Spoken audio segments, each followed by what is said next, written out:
శుభోదయం.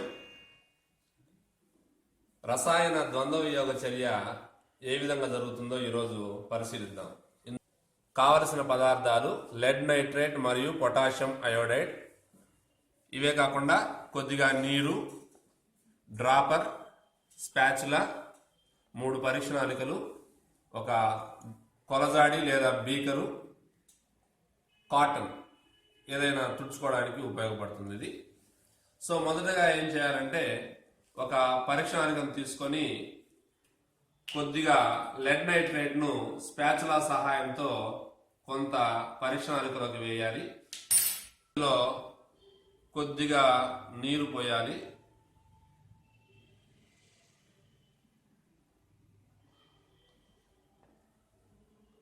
బాగా గిలకరించాలి. ఇప్పుడు ఒక రంగు లేనటువంటి ద్రావణం తయారైంది. ఇది లెడ్ నైట్రేట్ జల ద్రావణం. ఇదే విధంగా మరొక పరీక్షణాళికను తీసుకుంటున్నాం. ఇందులో పొటాషియం అయోడైడ్ను కొద్దిగా తీసుకుంటున్నాం. Potassium iodide.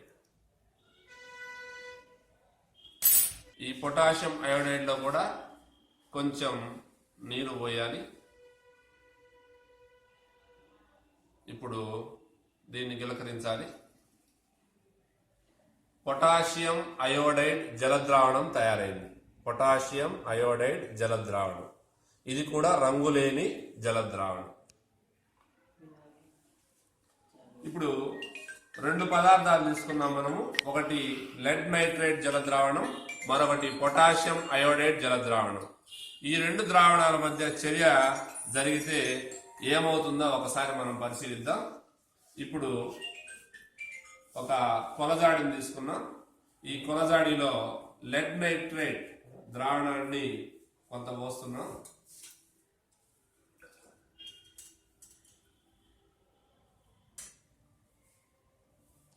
డ్రాపర్ సహాయంతో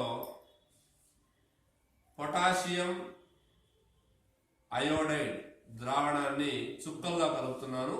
ఇప్పుడు ఏం జరుగుతుందో పరిశీలించండి.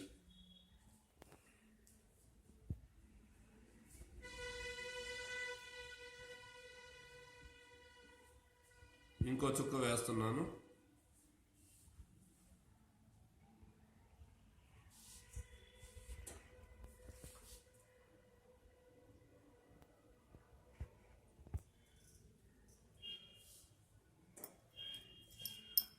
సో మనం గమనించాం, పసుపచ్చని రంగులో ఉండేటటువంటి ఒక అవక్షేపం వంటి పదార్థము ఏర్పడడం మనం గమనించాం.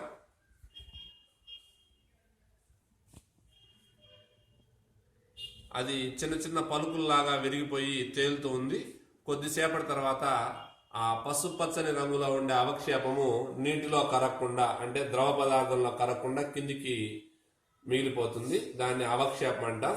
దీనికి కారణము లెడ్ నైట్రేట్ మరియు పొటాషియం అయోడైడ్ల మధ్య రసాయన ద్వంద్వ వియోగ చర్య జరగడం వల్ల లెడ్ నైట్రేటు, పొటాషియం అయోడైడ్ పరస్పరం వాటి ప్రాతిపదికలను మార్చుకుంటాయి. అంటే లెడ్ నైట్రేట్లో ఉండే నైట్రేటు పొటాషియంకు మార్చబడుతుంది, పొటాషియం అయోడైడ్లో ఉండే అయోడిను లెడ్కు మార్చబడుతుంది. ఈ ఫలితంగా పసుపు రంగులో ఉండేటటువంటి లెడ్ అయోడైడ్ అనే పదార్థం ఏర్పడుతుంది. ఇప్పుడు మనం గమనించాం, ఇక్కడ పసుపు రంగులో కింద ఒక గడ్డలాంటి పదార్థం, అది అవక్షేపము అంటాం. ఇదే రసాయన ద్వంద్వ వియోగం. పైన మిగిలినటువంటి ద్రావణము పొటాషియం నైట్రేట్ ద్రావణం.